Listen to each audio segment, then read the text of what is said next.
Preparación para el tiempo del fin. Lección 2. Daniel y el tiempo del fin. El propósito de la lección de esta semana es que maravillosa es la obra que Dios quiere realizar por medio de sus siervos. La lección la dividiremos en dos partes. La primera, conociendo el tiempo, y la segunda, un panorama del futuro.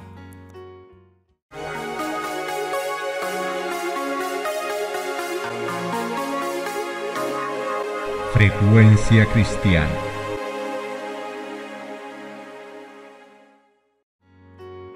A fin de que su nombre sea glorificado, Dios hizo de José una fuente de vida para la nación egipcia.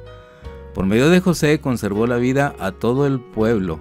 Por medio de Daniel salvó la vida a todos los sabios de Babilonia.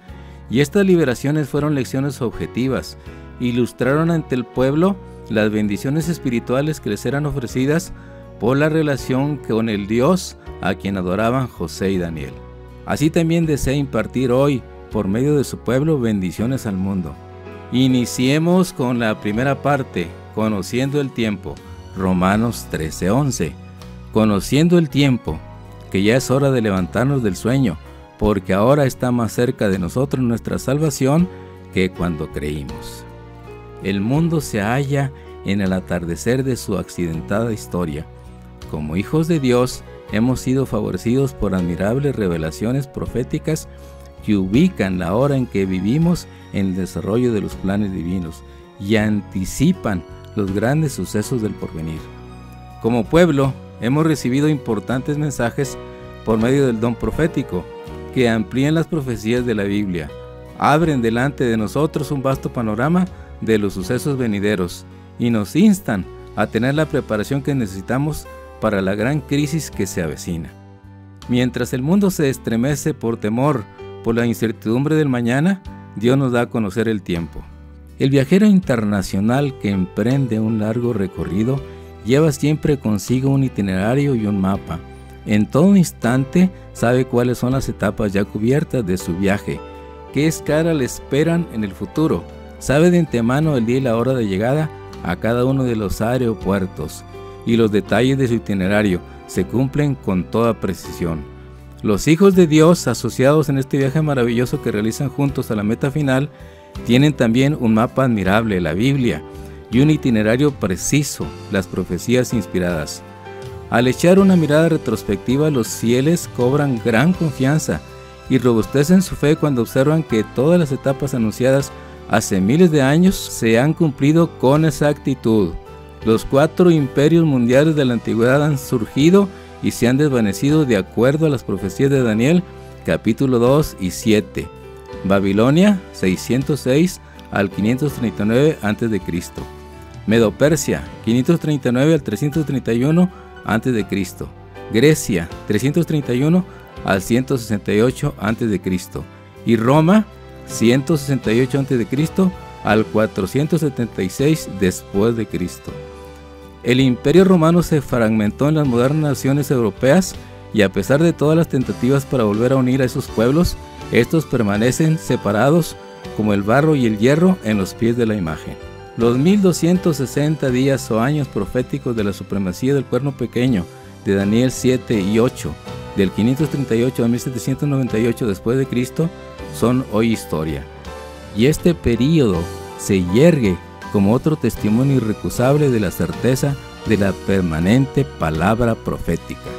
Los acontecimientos predichos por la más larga y admirable profecía de la Biblia, Daniel 8:14, y él dijo, hasta 2300 tardes y mañanas, y luego el santuario será purificado, Daniel 9:24, 70 semanas están determinadas sobre tu pueblo y sobre tu santa ciudad, para terminar la prevaricación y poner fin al pecado y expiar la iniquidad, para traer la justicia perdurable, sellar la visión y la profecía, y ungir al Santo de los Santos.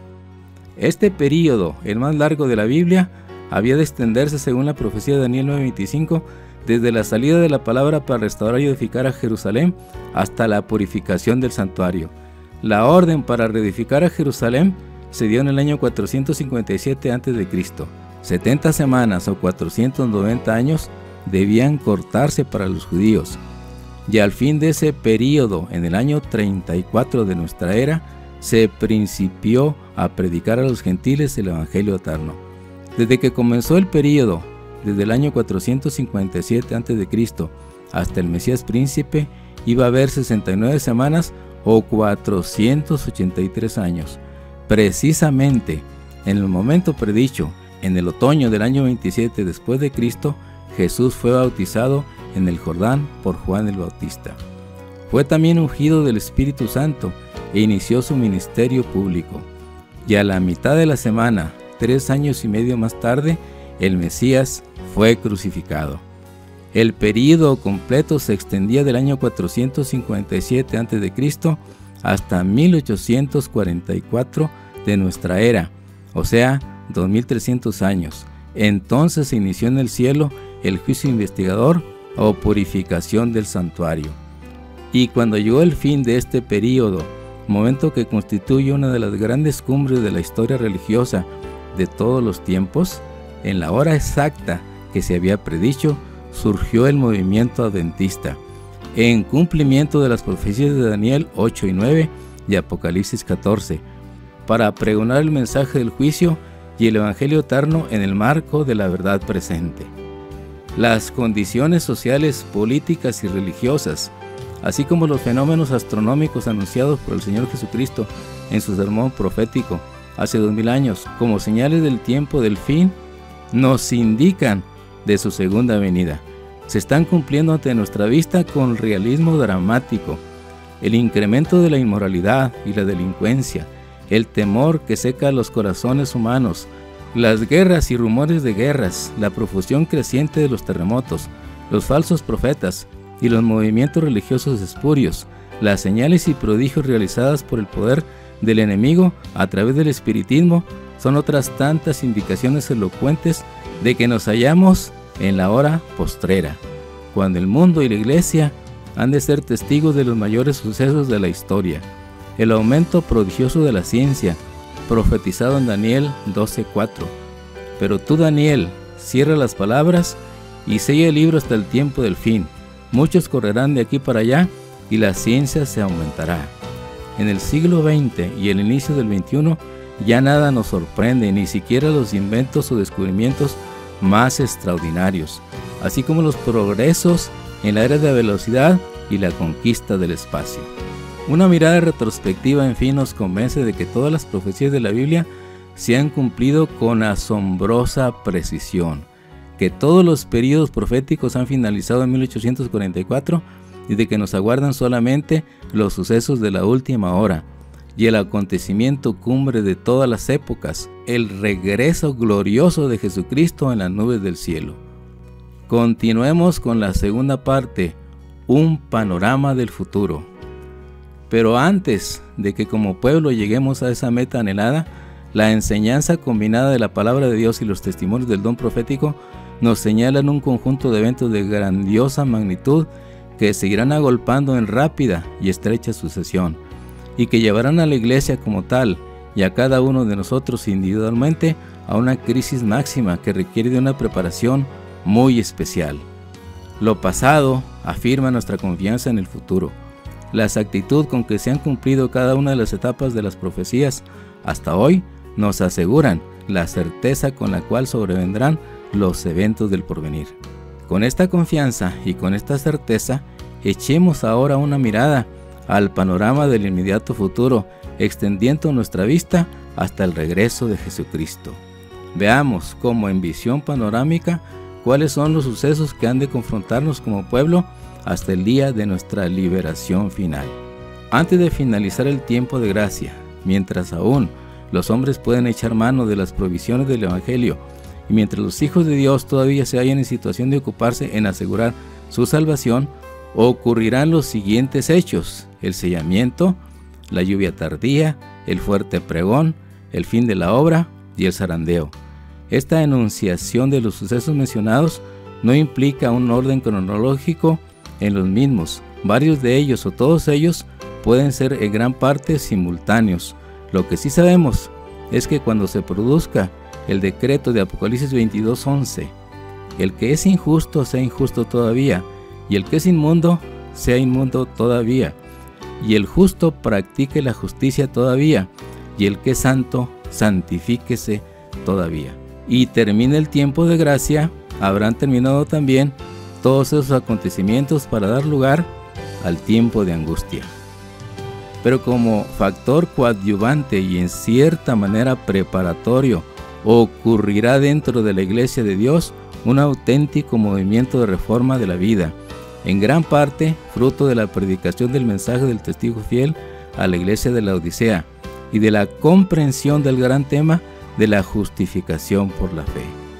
Esta reforma determinará un notable despertar espiritual y acelerará el descenso de la lluvia tardía y la difusión del mensaje, preparando al pueblo para las escenas del tiempo de angustia y la aparición majestuosa de nuestro Señor Jesucristo. A fin de preparar a sus hijos para el tiempo de angustia, Dios desea imprimir en ellos su sello de su santa ley, de su carácter y de su perfección. Esta obra, que ya se está verificando, es muy breve y finalizará muy pronto.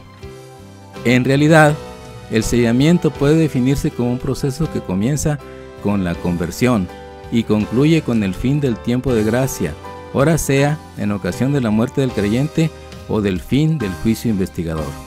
Por otra parte, Dios desea derramar sobre su pueblo su Espíritu Santo en la lluvia tardía. La promesa del derramamiento del Espíritu de Dios en la lluvia tardía es para hoy y no para una época futura. Mas para que se cumpla es indispensable que la gran mayoría de los miembros de la Iglesia realice una completa consagración a Dios, se libere totalmente del yo, se deshaga del pecado en todas sus formas y con humildad y mansedumbre busque con todo fervor el rostro del Señor. Un proceso de reforma y santificación habrá de ocurrir dentro de las filas de la Iglesia que afecte a la inmensa mayoría de sus miembros, en preparación de la lluvia tardía, el fuerte pregón y la finalización de la tarea evangelizadora. El zarandeo es otro de los grandes episodios que conmueven a la Iglesia durante el tiempo de gracia. Este término designa la apostasía definitiva de un gran número de los que forman parte hoy del pueblo de Dios. Cuando sobrevenga la gran hora de crisis para la Iglesia y empiece la persecución, muchos desertarán y se convertirán en nuestros peores enemigos. La persecución comenzará antes del fin del tiempo de gracia y se agravará durante el tiempo de angustia de Jacob, pero la hora de la liberación llegará. El punto focal de la gran controversia entre la verdad y el error, entre Cristo y Satanás, será la observancia o la violación del verdadero día de reposo. Los que no acepten la señal o marca de la bestia, los que se nieguen a observar el domingo, perderán toda protección de parte del Estado y se les privará de los derechos más esenciales aún para la subsistencia, como son el de comprar y vender. Apocalipsis 13:17. Y que ninguno pudiese comprar ni vender, sino el que tuviese la marca o el número de la bestia. Antes de que termine el tiempo de gracia, se promulgará una ley dominical federal. Esta dará comienzo a una gran hora de prueba para la Iglesia, a la crisis máxima de su historia. Este será el momento cuando los hijos de Dios deberán salir de las grandes ciudades y prepararse para salir en breve de las ciudades pequeñas. Después de que comience a descender las 7 plagas postreras, al fin del tiempo de gracia, durante el tiempo de angustia, el protestantismo apóstata intentará matar a cuantos no la adoren. El decreto de muerte tendrá una fecha específica para su cumplimiento. Cuando se promulgue, los hijos de Dios huirán de todos los centros poblados y se refugiarán en los bosques, en los desiertos y lugares escarpados. Ahí serán protegidos y alimentados por el Dios Todopoderoso y se prepararán para recibir al Señor Jesucristo en su gloriosa venida. Decidamos hoy prepararnos diariamente mediante la consagración y la dirección del Espíritu Santo para afrontar con toda seguridad los eventos de la crisis final, confiando en la promesa de Daniel 12:1. En aquel tiempo se levantará Miguel, el gran príncipe que está de parte de los hijos de tu pueblo, y será tiempo de angustia cual nunca fue desde que hubo gente hasta entonces. pero en aquel tiempo será libertado tu pueblo, todos los que se hallen escritos en el libro.